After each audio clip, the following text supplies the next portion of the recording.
Oh, I'm so excited to get in today's video and to share what I'm about to jump into. And I don't know about you, but I have been spending a lot of money lately from Thanksgiving to Christmas. I even had a few birthdays right before all of that. And even though this money was budgeted, I am ready to get my mindset kind of back on track to save and pay off debt and accomplish the goals that I've set for myself this year. So in order to do that, I am going to do a no spend challenge for 4 months in 2024.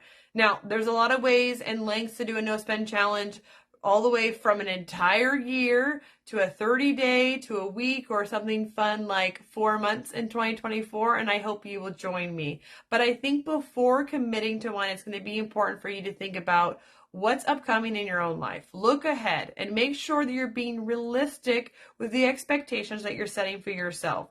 I'll talk a little bit more about how you can make a plan to fit your life, your needs, and your goals, because I can't tell you that my no spend challenge is going to be anything like your no spend challenge, because our goals can be completely different. So I will show you how to do that with a customized step-by-step plan for your life and your goals in just a few minutes. That way we can all have success no matter what no spend challenge we decide to do, and we can support each other. There's also a really wide range and spectrum of rules and difficulty to a no spend challenge, and to what degree you are on yours, you'll need to think over what you want. Some of us are on that completely extreme, I don't want to spend any money on anything side. And some of us are on this loose, I'm going to have cheat days and spending categories.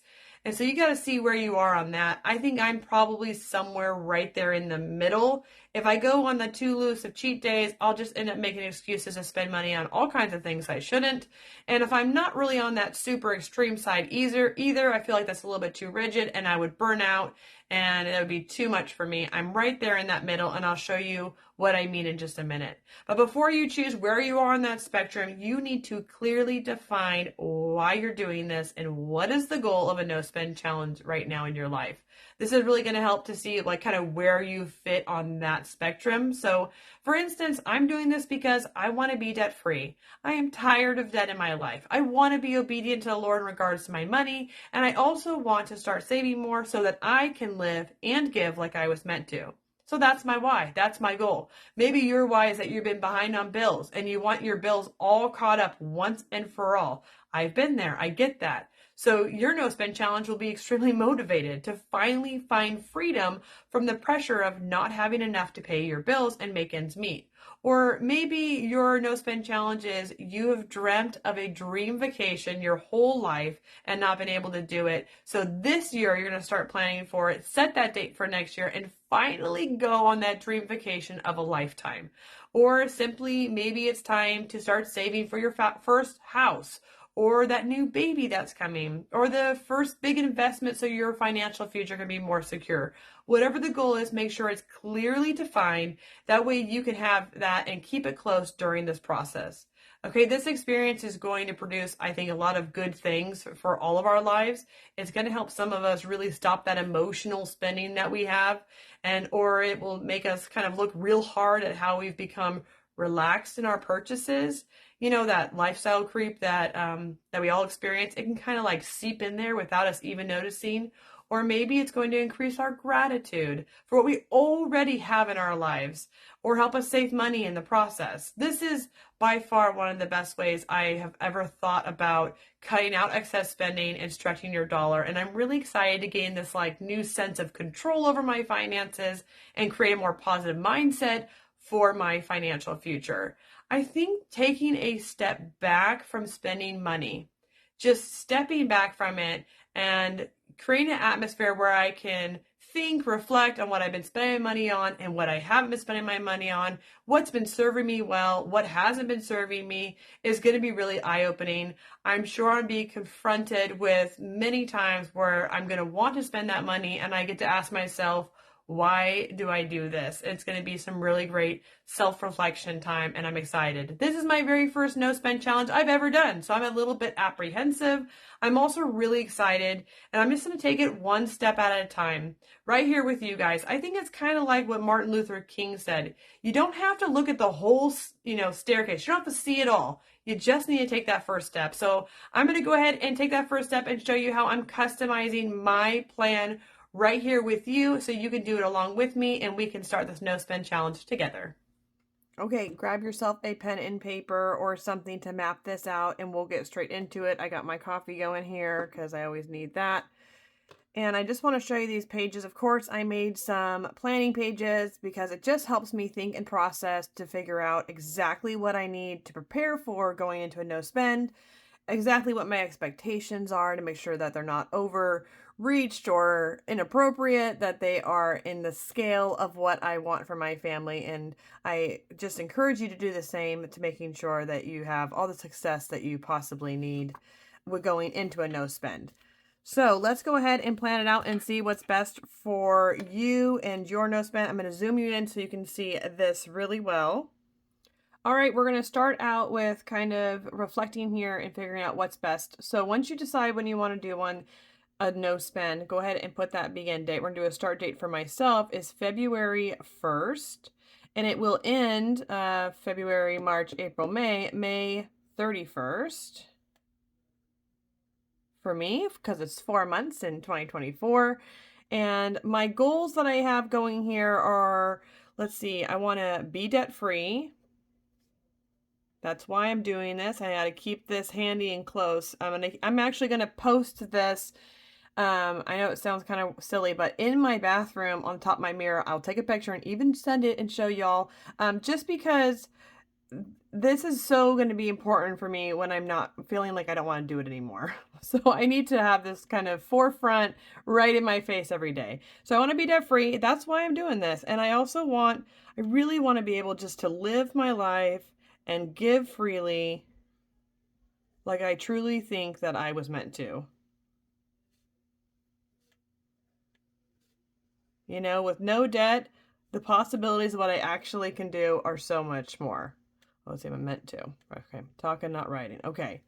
Now I want to go ahead and look ahead. And so I broke this into 4 different categories. So if you're doing it for a year, you're going to have like the first quarter, second, third, and fourth. If you're doing it for 30 days, do week 1, 2, 3, 4. If you're doing it for less, break it into chunks that kind of work for you.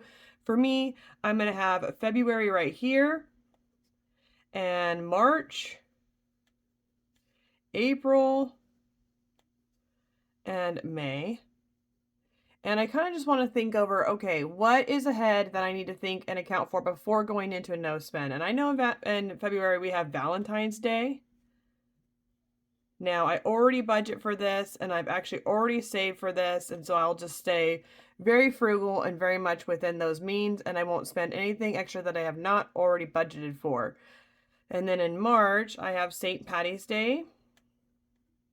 Again, been saving for that on my savings. But we also have Easter, and I celebrate that, so I got a plan for that one. Spring break I have for my kiddos in April.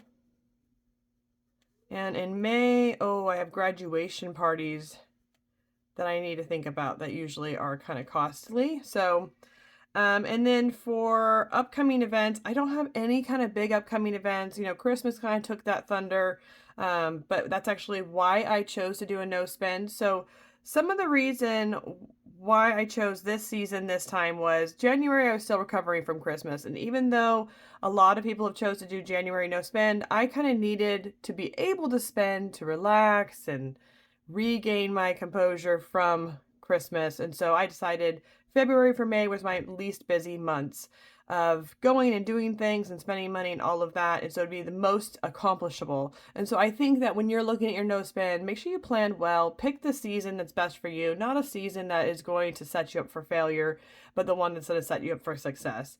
I do want to note, I have one birthday here that I have to get something for. I have 2 birthdays here. We are a big family. And it's not just my immediate family, but I always like to get my extended family something too. So, and I'll explain a little bit more what I decide to do with that and not, to stay frugal and not spend. All right, so once that is all planned out, then my next page, put that up here.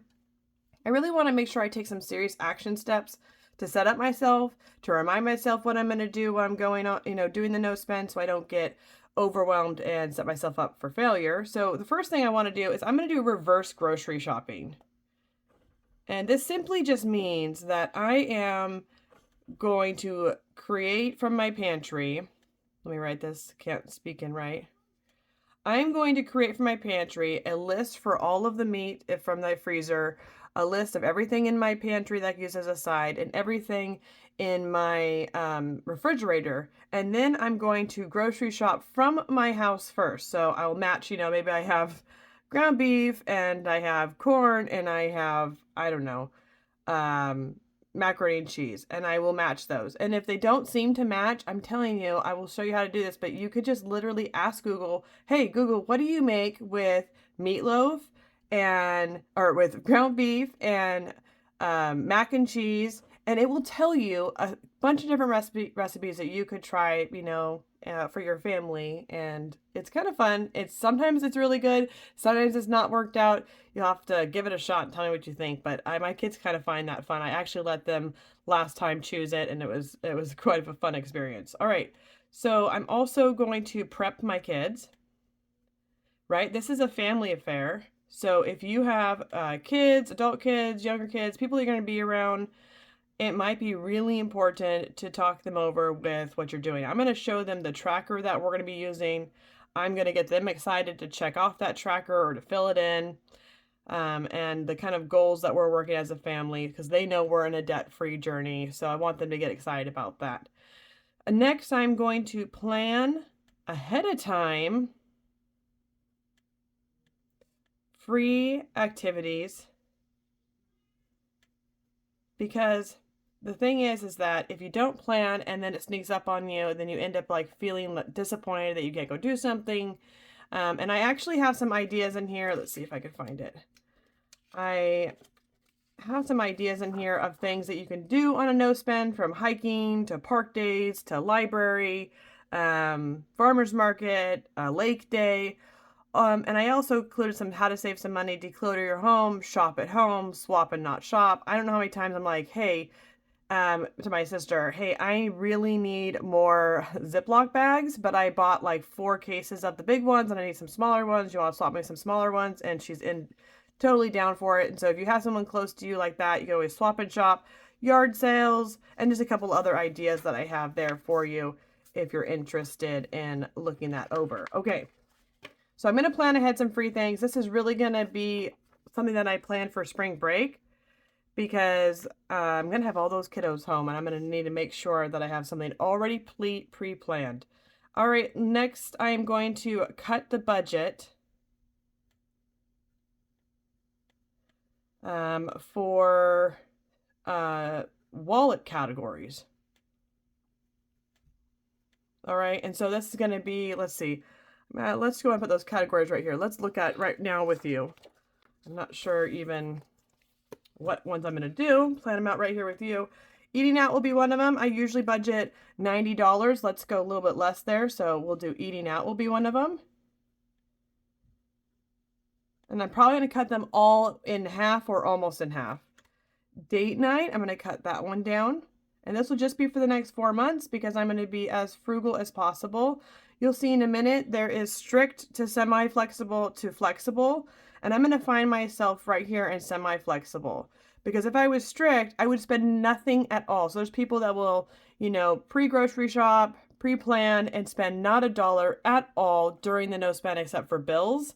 And if that's you and you need that to really motivate you to spend well throughout the year, I say go for it. Tell me in the link, in the description below in those comments which one you're choosing. I love to root you on, especially if you're doing the strict one, and I'd love to hear how it goes. There's also the flexible people that like to have a couple cheat days planned out through their no spend. It seems to help them keep on track with their no spend, and it's actually motivating to them. I kind of find myself in the middle. I will be doing, one time, I'm going to just write this right here, one time eating out with my family and one time date night. I feel like these are important for my family's just life and well-being, to connect with each other. It's always a fun event. So I'm going to keep these 2 things in here, but really everything else we are taking away.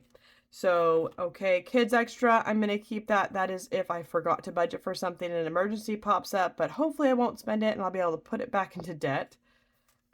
Spending, I'm going to cut the spending away. So 0 spending. So see here, spending, 0 spending. And this spending is for me. And then my hubby is right here. So we're going to do spending and then hubby. So his will be gone as well. Fun family, we're actually going to cut that because we're going to do free fun family things. All right. And then miscellaneous oops, I'm going to keep that as well because it's really just a safety net if I didn't plan for something that I can really have that buffer, okay? But I'm hoping not to spend it and then it will go towards debt and stuff like that. So I'll let you know at the end as I'm unstuffing it. Hubby already did for childcare. Of course, I have to have that. And then these are all my short-term sinking funds that I do. Okay. All right. Let's just go ahead and put this back right here. So now I have those kind of thought out, how I'm going to change my spending habits right there. And then lastly, I think I just want to try to walk more places to save money. And that's really great for us. So, okay, I've addressed my groceries. I've addressed the people in my home to keep them going with me. I've planned ahead some activities.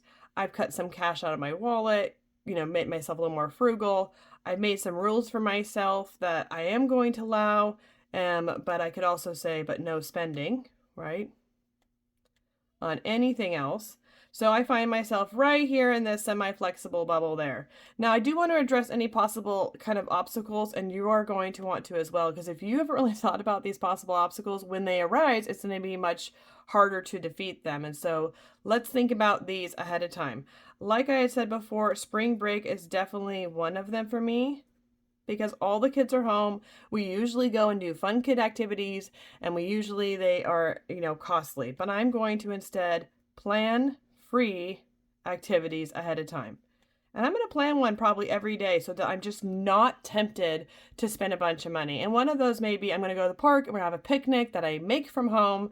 That way it's still fun. It still feels like eating out. And it's absolutely free. So another one is birthdays. This one can really get me tripped up as well.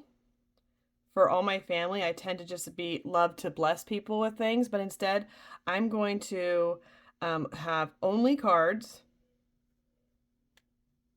like for extended family. Now I already have these cards because I always bought them in bulk, so I don't have to spend any money in that. And for my kiddos, because I have one birthday in May, I am going to stick to the budget. I already have money put aside for that. I'm not going to spend a cent over that. So I should say I'm going to do eating out, date night, and kid birthday are the only things I'm allowing myself to spend money on. Okay. Next, I'm going to go ahead and I'm going to work on groceries. This is a real pain spot for me, and I'm sure it is for a lot of other people. I tend to overspend in this area. I get lazy buying things maybe I shouldn't, or impulse buying at the store and then not using it, or all kinds of reasons. So I'm going to make sure to do that reverse grocery shopping like we talked about. I'm going to add emails into that factor. This is basically just an app that has recipes, that creates a grocery list for you and sends that list to Walmart. And then you're able to do a Walmart pickup, not go in the store, not do impulse shopping, and you have all your ingredients for your recipe. This really helps me kind of plan, and kind of eliminates the factor of going to a store for impulsing, and I just really don't have time to go and shop a bunch of different ingredients all the time with my busy lifestyles, and that's usually what tends to mess me up and make it so I don't want to eat at home. So this helps it. So I'm going to do reverse grocery shopping plus emails plus a Walmart pickup. Okay. And let's see what else. I'm also want to tell, family and friends. I want to tell them about the no spend. This is really important because if you don't, you're going to get invited to stuff. And so I would just tell my friends right ahead of time, hey, I'm doing a no spend for the next 4 months. I'd love to hang out. We can go for a walk. We can come over to my house, we grab a cup of coffee, come over to your house, grab a cup of coffee, but I can't go and spend any money. My family are in this, healing of our spending, teaching my kids good habits, paying off my debt so that I can move ahead more freely. And I think telling everybody will make it a lot easier for those conversations that come up in the future. Okay. That's about it for the planning for right now. I did want to just show you a few other things that I put into this little packet in case you're interested. Of course, it'll be at the Lime and Joy Company website, and I'll have the link down below. Or simply just get your piece of pen and paper out and get yourself mapped out. You don't have to have these, but these are just kind of fun things that I thought were fun to keep yourself organized. So the check-in reflection, I just wanted to, at the end of every 30 days, sit down with my kids and I and reflect on how did it go? What did we achieve? What did I learn about myself in this process? My intentions for the no spend, were they met? And then just a gratitude list of what I was, grateful for already having, and see how much I've already been provided for. All right. And then I have that meal planning that I'm going to do once a week. This will just be nice to map out, put onto the refrigerator, keep myself on track, keep my kiddos on track. We're all on the same page. And then I included a few different trackers. These are just because they help motivate me. And so because they help motivate me, I wanted to kind of use this and help it as a thing to show the kids. So I'm going to post up, we're going to pick one. I included quite a few ones. I included one here where you can color in or check off, where you can put your monthly goals and insights there. I have made just a few different ones so you can pick what works for you. If you're just doing 30 days, just pick one. If you're doing a whole year, you might have to print one twice. And this will be kind of fun thing to keep a visual reminder of how much farther you have to go, right? So I included five different ones in there for you guys. All right. And then after that, I just put in little notes so that if you had any notes or ideas or things to keep you on track that you want at your forefront of your no spend. So I wish you all the very best and luck as you step into a no spend. Please, in the comments below, tell me what no spend you're doing, any length of time, from a week, to a month, to a year, to a few months. I'd love to hear about it. And that way we can kind of keep each other accountable and on track for our upcoming goals, and hopefully meet those and share our experiences along the way. And as always, please, please find joy in your journey, and I'll see you next time.